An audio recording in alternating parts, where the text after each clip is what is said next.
사랑하는 성도님, 대단히 반갑습니다. 오늘 창세기 31장을 통해서 이제는 야곱이 언약의 성취를 향하여서 걸어가는 여정에 대해서 같이 말씀을 읽고 묵상하며 나누기로 하겠습니다. 오늘 야곱이 이 라반 삼촌 이제 떠나서 가족들과 함께 이제 구체적으로 자기의 고향으로 돌아가는데, 그곳에서 예전에 자기가 했던 모든 인본주의 때문에, 그리고 인본주의가 물고 온 또 다른 어떤 영향들 때문에 생기는 문제를 어떻게 처리했는지, 어떻게 보면 하나님께서 어떻게 처리하셨는지 이것을 좀 발견할 수 있는 시간 같습니다. 우리가 창세기 31장 전체 중에서 먼저 31장 1절부터 시작해서 16절 말씀까지 같이 읽어보도록 하겠습니다. 제 31장.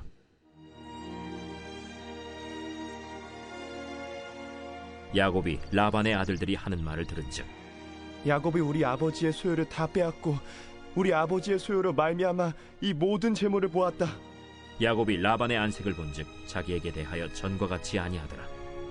여호와께서 야곱에게 이르시되, 네 조상의 땅, 네 족속에게로 돌아가라. 내가 너와 함께 있으리라. 야곱이 사람을 보내어 라헬과 레아를 자기 양떼가 있는 들로 불러다가, 내가 그대들의 아버지의 안색을 본즉 내게 대하여 전과 같지 아니하도다. 그러할지라도 내 아버지의 하나님은 나와 함께 계셨느니라. 그대들도 알거니와 내가 힘을 다하여 그대들의 아버지를 섬겼거늘 그대들의 아버지가 나를 속여 품삯을 10번이나 변경하였느니라. 그러나 하나님이 그를 막으사 나를 해치지 못하게 하셨으며, 그가 이르기를 점 있는 것이 내 삭시 되리라 하면 온 양떼가 낳은 것이 점 있는 것이요 또 얼룩무늬 있는 것이 내 삭시 되리라 하면 온 양떼가 낳은 것이 얼룩무늬 있는 것이니, 하나님이 이같이 그대들의 아버지의 가축을 빼앗아 내게 주셨느니라. 그 양떼가 새끼 뵐 때에 내가 꿈에 눈을 들어보니 양떼를 탄 순양은 다 얼룩무늬 있는 것과 점 있는 것과 아롱진 것이었더라. 꿈에 하나님의 사자가 내게 말씀하시기를, 야곱아 하기로, 내가 대답하기를 여기 있나이다 하매, 이르시되 내 눈을 들어보라. 양떼를 탄 순양은 다 얼룩무늬 있는 것, 점 있는 것과 아롱진 것이니라. 라반이 내게 행한 모든 것을 내가 보았노라. 나는 베델의 하나님이라. 내가 거기서 기둥에 기름을 붓고 거기서 내게 선하였으니, 지금 일어나 이곳을 떠나서 내 출생지로 돌아가라 하셨느니라. 라헬과 레아가 그에게 대답하여, 우리가 우리 아버지 집에서 무슨 분깃이나 유산이 있으리요? 아버지가 우리를 팔고 우리의 돈을 다 먹어버렸으니 아버지가 우리를 외국인처럼 여기는 것이 아닌가? 하나님이 우리 아버지에게서 취하여 가신 재물은 우리와 우리 자식의 것이니 이제 하나님이 당신에게 이르신 일을 다 준행하라. 야곱이 엄청 번창하기 때문에 삼촌 라반이 보는 눈이 곱지가 않습니다. 삼촌이 쳐다보는 눈이 곱지 않고, 동시에 하나님께서 그것을 통해서 하나님의 말씀도 임합니다. 우리가 때로는 현장에서 어떤 하나님의 응답들 받는 것들, 사람들이 핍박하는 것들을 쳐다보면요, 그것 통해서 하나님의 말씀과 응답의 시간표가 옵니다. 모든 힘든 것은 축복의 발판이고 응답의 발판입니다. 하나님께서 3절에 보면 내 조상의 땅, 내 조속에 돌아가라. 내가 너와 함께 있을 것이다 라고 말씀하십니다. 언약의 약속을 재확인하시죠. 그래서 하나님의 약속을 따라서 야곱이 이제는 하나님 말씀에 따라서 가족들을 불러서 이제 마지막 언약의 예배를 합니다. 아무래도 그것에서 설교를 하겠지요. 설교하는 것이 4절부터 있는데요, 집에 들어가서 이야기하면 들리기 때문에 자기 들로 보냅니다. 제가 봐서는 우리들이 성경학자들 보기에는 바로 이 들에서 바로 출발하는 것 같습니다. 그래서 멀리 사울길 멀리 떨어진 이 들에 가서 이제 라헬과 레아 그리고 모든 가족들을 이제 자녀들을 불러온 것 같습니다. 그래서 아버지가 그 안색을 보니까 전과 같지 않다라고 하면서, 그렇지만은 그리할지라도 내 아버지 하나님이 나와 함께 계셨느니라. 라반이 계속 지금 자기 그 야곱을 계속 속여오는 것에 대해서 하나님께서는 계속 축복을 주셨다라고 지금 이야기를 합니다. 그러면서 야곱의 중요한 것을 이야기합니다. 베델의 하나님이다 라고 이야기를 합니다. 13절에 보면 그렇지요. 양떼를 그 완전히 다 이렇게 하게 했다 하더라도, 라반이 행한 모든 것들을 하게 했다 하더라도 하나님께서는 베델의 하나님이기 때문에 그 내가 거기서 기둥에 기름을 붓고 내게 서원하였으니 라고 말씀하셨다 했습니다. 그래서 이 내 출생지로 돌아가라 라고 말씀하셨다라고 했습니다. 베델의 하나님이라는 약속을 야곱이 붙잡았습니다. 다시 바꿔 말하면요, 예수 그리스도, 우리의 시간표로, 그 다음에 하나님 나라, 그리고 하나님께서 약속하신 땅, 하나님께서 약속하신 응답의 현장, 전도와 증거의 현장으로 야곱이 붙잡았다라는 거지요. 여러 가지 좀 불편한 점이 있고, 그 다음에 인간관계 속에서 야곱이 쏟기도 하고 속이기도 했지만 그런 불구하고 언약을 분명히 붙잡고 있었습니다. 자, 이것이 이제 16절에 있는 이야기들입니다. 구체적으로 이제는 언약으로 다시 돌아가게 하자는 그 약속으로 가게 합니다. 야곱이 무엇을 했든지 간에 다시 언약으로 돌아가겠다는 이야기를 하는 것에 하나님께서는 아주 중요하게 여기십니다. 여러분께서 지나고 있는 모든 현장들, 어떤 일이 일어났더라도 다시 한번 언약으로 귀의할 때, 언약 속으로 여러분이 결정하실 때 하나님께서는 여러분의 결정과 여러분의 생각을 제일 중요하게 보십니다. 자, 이제 17절부터 42절까지 라반이 구체적으로 이제 자기의 그 아들을 쫓아가는 그 장면을 우리 보도록 하겠습니다. 야곱이 일어나 자식들과 아내들을 낙타들에게 태우고 그 모은 바 모든 가축과 모든 소유물, 곧 그가 바단 아람에서 모은 가축을 이끌고 가나안 땅에 있는 그의 아버지 이삭에게로 가려 할세. 그때 라반이 양털을 깎으러 갔으므로 라헬은 그의 아버지의 드라빔을 도둑질하고 야곱은 그 거취를 아람 사람 라반에게 말하지 아니하고 가만히 떠났더라.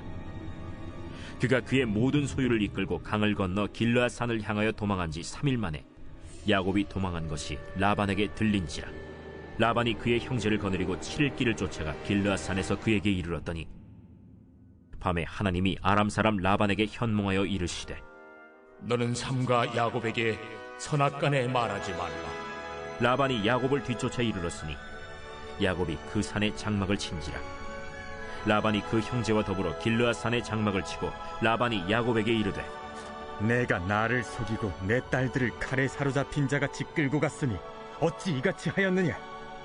내가 즐거움과 노래와 북과 수금으로 너를 보내겠거늘 어찌하여 내가 나를 속이고 가만히 도망하고 내게 알리지 아니하였으며 내가 내 손자들과 딸들에게 입맞추지 못하게 하였으니 내 행위가 참으로 어리석도다.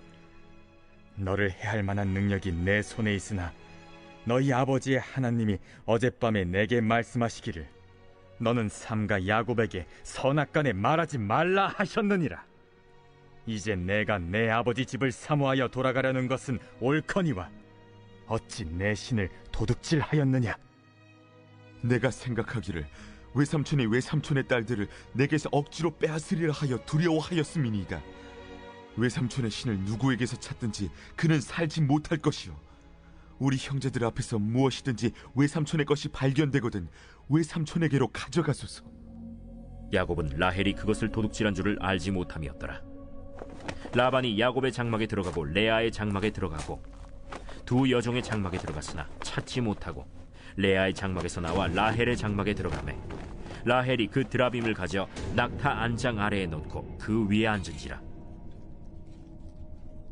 라반이 그 장막에서 찾다가 찾아내지 못하매 라헬이 그의 아버지에게 이르되, 마침 생리가 있어 일어나서 영접할 수 없사오니 내 주는 노하지 마소서. 라반이 그 드라빔을 두루 찾다가 찾아내지 못한지라. 야곱이 노하여 라반을 책망할세. 야곱이 라반에게 대답하여 이르되, 내 허물이 무엇이니까? 무슨 죄가 있기에 외삼촌께서 내 뒤를 급히 추격하나이까? 외삼촌께서 내 물건을 다 뒤져보셨으니 외삼촌의 집안 물건 중에서 무엇을 찾아내었나이까? 여기 내 형제와 외삼촌의 형제 앞에 그것을 두고 우리 둘 사이에 판단하게 하소서. 내가 이 20년을 외삼촌과 함께 하였거니와 외삼촌의 암양들이나 암염소들이 낙태하지 아니하였고 또 외삼촌의 양떼의 순양을 내가 먹지 아니하였으며 물려 찢긴 것은 내가 외삼촌에게로 가져가지 아니하고 낮에 도둑을 맞았든지 밤에 도둑을 맞았든지 외삼촌이 그것을 내 손에서 찾았으므로 내가 스스로 그것을 보충하였으며 내가 이와 같이 낮에는 더위와 밤에는 추위를 무릅쓰고 눈붙일 겨를도 없이 지낸나이다. 내가 외삼촌의 집에 있는 이 20년 동안 외삼촌의 두 딸을 위하여 14년, 외삼촌의 양떼를 위하여 6년을 외삼촌에게 봉사하였거니와 외삼촌께서 내 품삯을 10번이나 바꾸셨으며 우리 아버지의 하나님, 아브라함의 하나님, 곧 이삭이 경외하는 이가 나와 함께 계시지 아니하셨더라면 외삼촌께서 이제 나를 빈손으로 돌려보내셨으리이다마는 하나님이 내 고난과 내 손의 수고를 보시고 어젯밤에 외삼촌을 책망하셨나이다. 이 17절에 보면요, 야곱이 일어나 자식들과 아내들을 낙타들에게 태우고 거기서 바로 소유물을 가지고 그래서 아버지 이삭으로 돌아갑니다.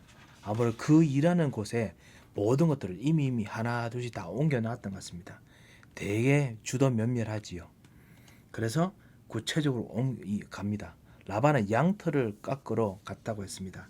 아무래도 사흘길이 이 멀리 떨어져 있는 곳이기 때문에 분명히 지금 떠나는지도 몰랐을 것입니다.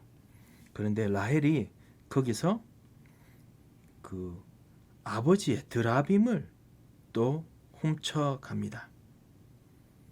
이것이 참으로 정말 재밌는 거지요. 인본주의 쓰면서 지나가는 동안에 가끔씩 우리 속에 있는 숨어있는 죄, 하나님 떠났는 죄, 그리고 각인, 뿌리, 체질들이 있습니다. 그것을 사실 자기도 모르게 가져가는 모습들을 볼 수 있습니다. 이것이 우리 현장에도 있고요. 그것을 사실 여기서 보여줍니다. 드라빔을 훔쳐간다는 것이 라헬이 그것과는 분명히 떨어져서는 살 수 없을 만큼 뭔가 다른 곳에 가서 그것에 기댈 수밖에 없는 각인, 뿌리, 체질이 있겠죠. 우리들도 어느 현장에 가서 항상 떨어질 수 없는 우리만의 영적인 각인, 하나님 없는 뿌리, 하나님 없는 체질들이 분명히 있습니다. 이것을 가져가게 되는 것을 볼 수 있거든요. 이 마귀가 이걸 쫓아옵니다. 라반도 사실은 여기에 묶여서 지냈기 때문에 쫓아옵니다. 그래서 7일 만에 도착합니다. 그래서 이 야곱에게 이르러서 구체적으로 꾸중하려고 했는데 하나님께서 라반에게 나타나십니다. 선악간 아무것도 말하지 말라. 그래서 구체적으로 왔을 때 라반은 아무 말도 하지 못합니다. 하나님께서 그렇게 하시지요. 분명히 우리 속에 있는 그 각인 뿌리 체질이 있음에 불구하고 하나님께서 아무 말도 못하게 하십니다. 그것이 구원받은 사람들이 가진 신분과 권세입니다. 라반이 하는 말이 무엇이냐면은 내가 진짜 잔치를 해야 되는데 왜 잔치를 못하게 하고 그냥 갔느냐. 내가 너를 해할 만한 능력이 있지만은 하나님께서 아무 말도 하지 말라고 했다. 그렇기 때문에 정말 너로 하여금 참으로 정말 잔치하고자 합니다. 사실 그렇게 이야기하지만 또 속에 있는 것은 뭐냐, 드라빔을 찾으러 갑니다. 그때 라헬이 저는 지금 생리 중에 있으니까 저를 저를 이렇게 건드리시면 안 됩니다. 뭐 이렇게 이야기했겠지요. 그리고 드라빔을 자기 그 말 안장에 숨겨놨다고 했습니다. 이곳에서 드라빔, 우상, 각인 뿌리 체질은요, 내게는 영적 각인 뿌리 체질은 사실은 뭔가 힘이 없습니다. 우리의 하나님 응답받는 것을 방해하는 것이지 어떤 그것 통해서 능력을 나타내고 그러지는 않습니다. 드라빔이 뭔가 능력을 일으키지도 않습니다. 그럼에도 불구하고 사람들이 가져갑니다. 라헬도 가져갑니다. 라반도 막 찾으려고 합니다. 야곱이 시간표 잘 되었다 싶어서 노하면서 라반을 책망합니다. 36절에. 그래서 내가 무슨 허물이 있습니까? 무슨 죄가 있습니까? 그러면서 내가 20년을 외삼촌과 함께 했지만은 그리고 정말 도둑 맞았으면 내가 스스로 보충했습니다. 그런데 왜 나를 도둑놈으로 모십니까? 까지 막 이야기하면서 구체적으로 몇 번이나 당신이 10번이나 내 품삯을 바꾸셨다. 아무래도 그런 일이 있었겠죠. 그런 이야기들을 막 이렇게 열변을 토합니다. 그러면서 42절에 보면 우리 아버지 하나님 아브라함의 하나님 이삭에 경유하시는 이가 나와 함께 계시지 아니하였다면, 여기 경외가 사실은 두려워하게 하신 이라는 뜻입니다. 어떻게 보면 라반도 이 하나님 여호와에 대해서는 두려워하는 거였거든요. 이것을 야곱이 알았습니다. 라반도 느꼈습니다. 하나님을 두려워하고자 할 만큼 하나님께서 함께 하신다는 걸 알았습니다. 아비멜렉에도 하나님께서 함께 하시는 것 때문에 이삭에게 난 두렵다라고 했거든요. 경외할 수 있는 하나님. 이걸 통해서 야곱이 삼촌을 책망합니다. 야곱이 이제 라반과 언약을 맺습니다. 43절부터 끝에는 55절 말씀까지 우리 같이 읽도록 하겠습니다. 라반이 야곱에게 대답하여 이르되 딸들은 내 딸이요 자식들은 내 자식이요 양떼는 내 양떼요 내가 보는 것은 다 내 것이라. 내가 오늘 내 딸들과 그들이 낳은 자식들에게 무엇을 하겠느냐? 이제 오라, 나와 내가 언약을 맺고 그것으로 너와 나 사이에 증거를 삼을 것이니라. 이에 야곱이 돌을 가져다가 기둥으로 세우고 또 그 형제들에게 돌을 모으라. 그들이 돌을 가져다가 무더기를 이루매 무리가 거기 무더기 곁에서 먹고 라반은 그것을 여갈 사하두다라 불렀고 야곱은 그것을 갈르엣이라 불렀으니 라반의 말에 오늘 이 무더기가 너와 나 사이에 증거가 된다 하였으므로 그 이름을 갈르엣이라 불렀으며 또 미스바라 하였으니 이는 그의 말에 우리가 서로 떠나 있을 때 여호와께서 나와 너 사이를 살피시옵소서. 만일 내가 내 딸을 박대하거나 내 딸들 외 다른 아내들을 맞이하면 우리와 함께할 사람은 없어도 보라, 하나님이 나와 너 사이에 증인이 되시느니라. 내가 나와 너 사이에 둔 이 무더기를 보라. 또 이 기둥을 보라. 이 무더기가 증거가 되고 이 기둥이 증거가 되나니 내가 이 무더기를 넘어 내게로 가서 해하지 않을 것이요 내가 이 무더기 이 기둥을 넘어 내게로 와서 해하지 아니할 것이라. 아브라함의 하나님, 나홀의 하나님, 그들의 조상의 하나님은 우리 사이에 판단하옵소서. 야곱이 그의 아버지 이삭이 경외하는 일을 가리켜 맹세하고 야곱이 또 산에서 제사를 드리고 형제들을 불러 떡을 먹이니 그들이 떡을 먹고 산에서 밤을 지내고 라반이 아침에 일찍이 일어나 손자들과 딸들에게 입맞추며 그들에게 축복하고 떠나 고향으로 돌아갔더라. 잠시 제가 브레이크를 하고 난 후에 다시 돌아와서 그래서 이제 43절부터 다시 좀 보게 됩니다. 야곱의 이 꾸중을 듣고 난 후에 이제 하나님께서 이 말씀하신 것도 있고 이제 언약을 세웁니다. 이 언약을 세우는데 증거의 돌을 세웁니다. 왜 증거의 돌을 세우느냐? 이 언약이 두 사람의 약속이 아니라 변치 않는 하나님을 이름을 맹세한 생명을 걸고 맹세한 하나님께서 주시는 평생의 유산으로 남길 약속이라는 의미로 하나님의 이름을 걸고 맹세합니다. 그런데요, 한 가지 재밌는 것은 야곱은 하나의 돌을 가지고 기둥을 세웠습니다. 그런데 라반은 아무래도 야곱은 유일한 하나님이니까 돌 하나에 그냥 세우고 기름을 부었거든요. 그런데 이 라반은 돌을 모아라 해서 형제들이라 했는데 아마 친족들이겠죠. 친족들에게 돌을 모아라 해서 그 돌을 가다가 무더기를 그 위에 쫙 쌓아 올립니다. 아무래도 이것이 그 고대 근동 지방에 그 지방에 아람 지방에 있었던 아무래도 우상신 섬기는 방식이었던 것 같습니다. 그래서 증거의 돌을 이제 2개를 세웁니다.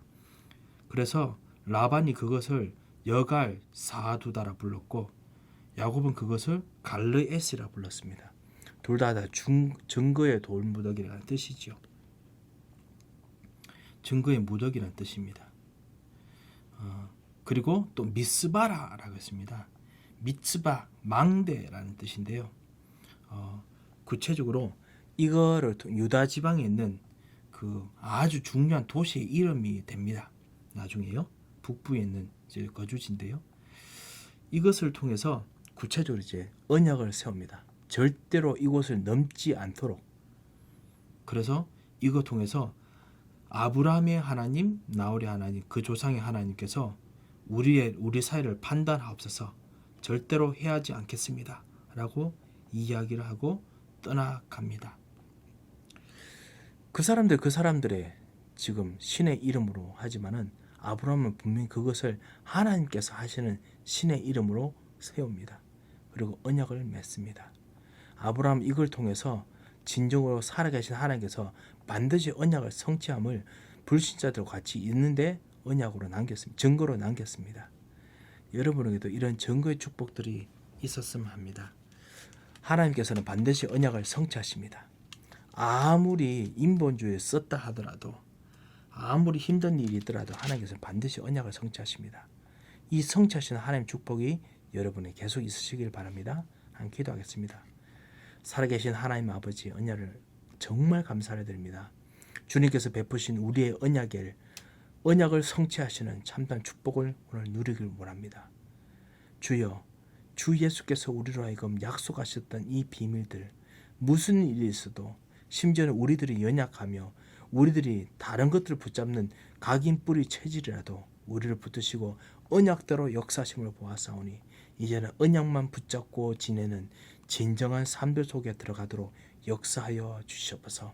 주님, 우리 모든 일들 속에서 언약의 증거가 내게 남도록 하나님께서 기념비적인 증거의 응답을 우리들에게 허락하여 주시옵소서. 살아계신 주 예수 그리스도의 이름으로 기도합니다.